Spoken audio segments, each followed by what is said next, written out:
Perfume 2006 में release की गई एक ड्रामा थ्रिलर मूवी थी और इस मूवी की शुरुआत होती है एक जेल से, जहां हमें दिखाया जाता है कि एक आदमी जेल के अंदर जंजीरों से जकड़ा हुआ है। तभी वहां पर कुछ सिपाही आते हैं और उस आदमी को घसीटते हुए बाहर ले जाते हैं। उस कैदी को जेल के ऊपर बने हुए बालकनी पर ले जाया जाता है। जब वह शख्स नीचे की तरफ देखता है तो वहाँ काफी लोग होते हैं जो कि बहुत गुस्से में होते हैं। उसी वक्त जेलर एक गार्ड को सजा का ऐलान करने को कहता है। गार्ड भीड़ के सामने चिल्लाकर कहता है इस शख्स को 2 दिन बाद फांसी दी जाएगी, यही इसकी सजा है, लेकिन सूली में चढ़ाने से पहले इसके हाथ पांव तोड़ दिए जाएंगे। ये सुनकर सारे लोग खुश हो जाते हैं और वो लोग खुशी से चिल्लाने लगते हैं। उसी वक्त हमें उस कातिल का चेहरा दिखाया जाता है। आखिर यह शख्स कौन है और इसे मौत की सजा क्यों दी जा रही है? हमें कुछ साल पहले का वक्त दिखाया जाता है, जहाँ हम पेरिस के फिश मार्केट को देखते हैं, जो देखने में काफी गंदी जगह लग रही थी। यहाँ के लोग मछली और गोश्त बेचकर अपना गुजारा करते थे। उसी वक्त हमें एक औरत दिखाई देती है जो कि मछली बेच रही थी। वह एक बच्चे को जन्म देती है, लेकिन वह मरा हुआ होता है। इस औरत के पहले भी 4 बच्चे ऐसे पैदा हो चुके थे। वो उस बच्चे को लात मारकर सड़ी हुई मछलियों के साथ नदी में फेंक देती है, लेकिन उस औरत ने इस बार जिंदे बच्चे को जन्म दिया था और वह उसे भी नदी में फेंक देती है। वह समझती है कि यह भी बच्चा मरा हुआ है। वहाँ पर पड़ी बदबूदार मछलियों के महक से वह बच्चा रोने लगता है। उसके रोने की आवाज सुनकर सारे लोग उसे देखते हैं और इसकी माँ को सब लोग बुरा भला कहते हैं। ये बच्चा वही कैदी है जिसे सजा का हुक्म दिया गया था और इस आदमी का नाम जॉन था। इस आदमी के पास 2 तरह की क्वालिटीज थी, जिसमें से पहली थी उसकी नाक, जिसकी वजह से ये बहुत अच्छे तरीके से सूंघ सकता था, और इसकी दूसरी क्वालिटी बड़ी ही अजीब थी। जब भी कोई शख्स इस इंसान को अपने से दूर करता तो उसकी मौत हो जाती थी, जैसे कि इस शख्स की माँ की मौत हो गई। जब वह औरत इस आदमी को जन्म देकर फेंक देती है, तब उसे एक बच्चे को फेंकने के जुर्म में मौत की सजा दी जाती है। वहीं जॉन को एक अनाथालय में भेज दिया जाता है, जिसकी हेड थी मैडम गिलॉट, जो कि सिर्फ बच्चों को पैसों के लिए पालती थी। जॉन जब छोटा होता है तब उसे कुछ बच्चे मारने की कोशिश करते हैं, क्योंकि उन बच्चों को डर था कि जॉन बड़ा होकर उनकी जगह ले लेगा और उन्हें इस अनाथालय से बाहर जाना पड़ेगा। वह जॉन को मार रहे होते हैं, तभी मैडम गिलॉट आ जाती है और उसे बचा लेती है। अपने पैदा होने के बाद जॉन 5 साल तक बोल नहीं पाता है, लेकिन उसकी स्मेलिंग पावर बहुत अच्छी थी, इसलिए वह सारे चीज को सूंघ कर पता लगा लेता था। जब जॉन 13 साल का हो जाता है तो मैडम गिलॉट उसे एक आदमी को बेच देती है, जो कि जानवरों का खाल लिया करता था। जैसे ही जॉन मैडम गिलॉट से अलग होता है, मैडम गिलॉट की मौत हो जाती है, क्योंकि कुछ चोर मैडम गिलॉट के पास आते हैं और उसे मारकर उसके पैसे छीन लेते हैं। जॉन को जिस शख्स ने खरीदा था वह जॉन से बहुत काम करवाता है। एक बार वह शख्स जॉन को शहर ले जाता है। जब यह शख्स शहर जाता है, उसी वक्त वह बहुत अच्छी महक सूंघता है। जॉन अपने सामान को लेने के बाद एक परफ्यूम शॉप को देखता रहता है। इस परफ्यूम दुकान के महक के कारण जॉन इसके तरफ खींचा चला आता है। वह एक दुकानदार को परफ्यूम बेचता हुआ देखता है, जो कि एक बहुत फेमस परफ्यूम होता है। इसी दौरान इसे एक और खुशबू का एहसास होता है, जो कि एक फल बेचने वाली लड़की से आ रही थी, और वह इसके तरफ चला आता है। वह लड़की इसे भिखारी समझकर कुछ फल देती है। जॉन उस लड़की का हाथ पकड़ लेता है, जिससे डरकर वह लड़की भाग जाती है। जॉन की सूंघने की ताकत बहुत ज्यादा होती है और इसी वजह से वह इस लड़की को ढूंढ लेता है और उसके पीछे जाकर बैठ जाता है। वह लड़की बहुत डर जाती है और डर के मारे चिल्लाने लगती है, लेकिन जॉन अपने हाथों से उसका मुंह दबा देता है। कई लोग वहाँ से आ जा रहे होते हैं, उसी के डर से जॉन उसका मुंह दबाए रखता है। जब लोग वहाँ से चले जाते हैं, तब जॉन उस लड़की के मुंह से अपना हाथ हटाता है, लेकिन तब तक वह लड़की मर चुकी थी और इसकी खुशबू आहिस्ता आहिस्ता खत्म हो जाती है। तब जॉन हैरान रह जाता है कि उस लड़की की खुशबू कहाँ चली गई। यहाँ पर हमें एक और आदमी को दिखाया जाता है और वह शख्स बहुत अच्छा परफ्यूम बनाता था, लेकिन शहर में बहुत से परफ्यूमर के आने के बाद उसका काम कम हो गया था। एक दिन जॉन बकरे के खाल का डिलीवरी करने के लिए इस शख्स की दुकान पर आता है। उस दुकान पर वह तरह तरह की परफ्यूम देखता है। जॉन जब उस शख्स से मिलता है, वह कहता है कि बाल्दिनी के जिस्म से जिस तरह की खुशबू आ रही है, वह उस तरह का परफ्यूम बना सकता है, जबकि वह शख्स इसका मजाक उड़ाता है। तब जॉन अपने पावर्स के बारे में उसे बताता है। बाल्दिनी इसे एक और मौका देता है और कहता है कि तुम ऐसा परफ्यूम बनाकर दिखाओ। बाल्दिनी जब उस परफ्यूम को सूंघता है, जिसे सूंघने के बाद बाल्दिनी खुश हो जाता है। जॉन के बनाए परफ्यूम के बारे में बाल्दिनी कहता है कि उसका परफ्यूम एक बहुत ही फेमस परफ्यूम की तरह महक रहा है और वह जॉन को देखकर हैरान रह जाता है। तब जॉन उस आदमी से कहता है वह इससे कई बेहतर परफ्यूम बना सकता है। इस परफ्यूम को सूंघकर बाल्दिनी को अपनी गर्लफ्रेंड याद आ जाती है। वह बूढ़ा आदमी ग्रिमल के पास जाता है और जॉन को उससे खरीद लेता है, लेकिन उसी रात ग्रिमल की मौत हो जाती है। वह शराब के नशे में नदी में गिर जाता है। जॉन अब बाल्दिनी के साथ काम कर रहा है। जॉन बाल्दिनी के लिए बहुत अच्छी अच्छी परफ्यूम्स बनाता है। जॉन के परफ्यूम्स के कारण बाल्दिनी और जॉन पूरे पेरिस में फेमस हो जाते हैं। बाल्दिनी जॉन को परफ्यूम बनाने के तरीके सिखाता है और उसे बताता है कि हर परफ्यूम के 3 सेट होते हैं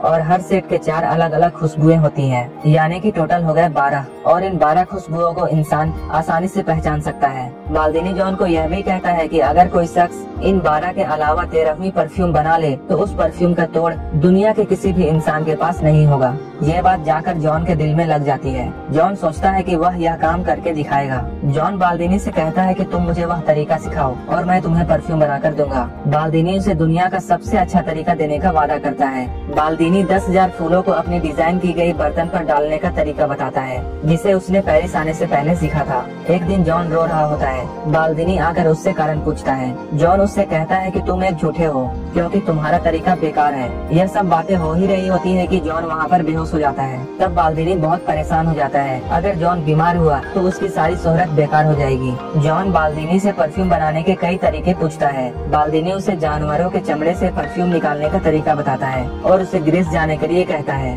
और बदले में इससे 1000 तरह के फॉर्मूले लेता है ताकि वह अपनी परफ्यूम बना सके। बाल्दिनी जॉन को ग्रीस भेज देता है। जॉन के वहाँ से जाते ही बाल्दिनी का घर टूट जाता है और बाल्दिनी मर जाता है। ग्रीस जाते हुए जॉन को पहली बार आजादी का एहसास होता है। अब वह किसी का गुलाम नहीं था और अपने फैसले खुद ले सकता था। जाते हुए उसे 2 रास्ते मिलते हैं। एक रास्ता गांव की तरफ से जाता था और दूसरा पहाड़ों से। वह पहाड़ वाला रास्ता ले लेता है। रास्ते में उसे एक गुफा मिलती है जहां वह आराम करने के लिए रुक जाता है। जॉन वहां सो जाता है और कई दिन ऐसे ही आराम से गुजारता है। एक दिन उसके सपने में वही फल वाली लड़की आती है। जॉन घबराकर उठ जाता है और वह अपने जिस्म को सूंघने लगता है, लेकिन उसे किसी भी तरह की खुशबू का एहसास नहीं होता है। जॉन गुस्से में बाहर आता है और बारिश के पानी में खूब नहाता है। तब अपनी बॉडी को सूंघता है। तब उसे एहसास होता है कि उसकी बॉडी का कोई भी महक नहीं है। सुबह होते ही वह ग्रीस के लिए निकल जाता है। जाते हुए रास्ते में उसे वही खुशबू का एहसास होता है जो उसे उस फल वाली लड़की से आई थी। वह देखता है कि एक बहुत खूबसूरत लड़की बग्घी में जा रही है,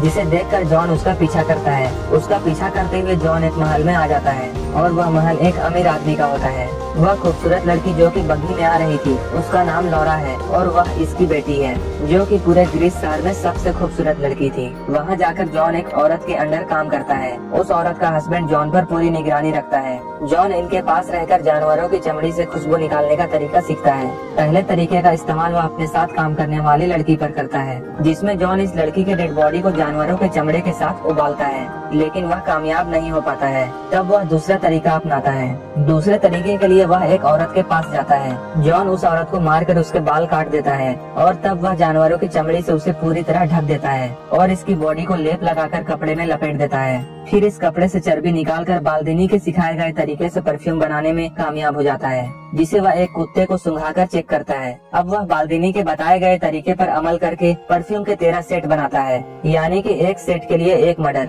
शहर की सबसे खूबसूरत लड़की लौरा की बर्थडे पार्टी होती है, जहाँ लड़के लड़कियाँ छुपन छुपाई का खेल खेल रहे होते हैं। मौका पाकर जॉन भी वहाँ आ जाता है और लौरा पर हमला कर देता है, लेकिन लौरा उसके हमले से बच जाती है। उसी वक्त सबको एहसास होता है कि पार्टी से 2 जुड़वा बहनें गायब हो चुकी हैं। अब हमें दिखाया जाता है कि जॉन इन दोनों को मारकर उनसे परफ्यूम बना चुका है। जॉन ने 13 में से 2 सेट बना लिए हैं, जबकि इन दोनों की लाशें शहर के नदी में तैरती हुई नजर आती हैं। इसके बाद अचानक पूरे शहर में लड़कियों की मौत का सिलसिला शुरू हो जाता है। जॉन के इस करतूत के कारण सारा शहर डर जाता है और लोग अपनी बेटियों को बचाने के लिए घर में ताले लगा देते हैं। जॉन मर्डर करते हुए 12 बोतल का सेट तैयार कर लेता है और इन सबको एक बड़ी बोतल में मिला देता है। परफेक्ट परफ्यूम बनाने के लिए जॉन को एक सेट और चाहिए, यानी उसे एक और मर्डर करना था, यानी कि लौरा का कत्ल। इन सब वारदातों को देखकर रिचिस कहता है कि जिन भी लड़कियों की मौत हुई है वो सारी लड़कियां कुंवारी थी और इनकी बॉडी पर कोई जोर जबरदस्ती का निशान भी नहीं था। इसलिए वो लोग कहते हैं कातिल ने इन्हें किसी खास वजह से मारा है। सारे लोग मदद के लिए चर्च में जमा होते हैं। चर्च के फादर इन लोगों की मदद करने के लिए हामी भरते हैं। वहाँ एक आदमी आता है और इस कातिल के पकड़े जाने की खबर सुनाता है, जिसे सुनकर ये लोग खुश हो जाते हैं। लेकिन रिचिस को इस खबर पर यकीन नहीं होता है और वह अपनी बेटी के लिए चिंता करता रहता है और इसलिए वह ग्रीस छोड़ने का फैसला करता है। अगले ही दिन वह आदमी अपनी बेटी को लेकर शहर से चला जाता है। लौरा जब शहर से जा रही होती है तो जॉन उसकी खुशबू को फील करता है और अपनी सूंघने की ताकत से इनका पीछा करता है और वह लौरा की खुशबू सूंघते हुए उन्हें ढूंढ लेता है। वहीं दूसरी तरफ एक कुत्ता जॉन के कमरे से लड़कियों के बाल और कपड़े निकालता है, जिसे दुरूट देख लेता है, जो कि जॉन के साथ काम करता था। पुलिस के इन्वेस्टिगेशन करने पर बाकी लड़कियों के बाल और कपड़े भी मिल जाते हैं। इधर रिचेस अपनी बेटी को लेकर एक होटल में रुकता है, जहां लौरा की कमरे की चाबी वह अपने साथ अपने कमरे में रखता है। लेकिन जॉन आकर इसके कमरे से वह चाबी उठा लेता है और लौरा के कमरे में चला जाता है। अगले ही दिन रिचेस जैसे ही लौरा के कमरे में जाता है, वह लौरा की लाश देखकर बहुत रोता है। इधर जॉन 13वीं बोतल बनाने में कामयाब हो जाता है और इसे अपनी फाइनल बोतल में मिला देता है।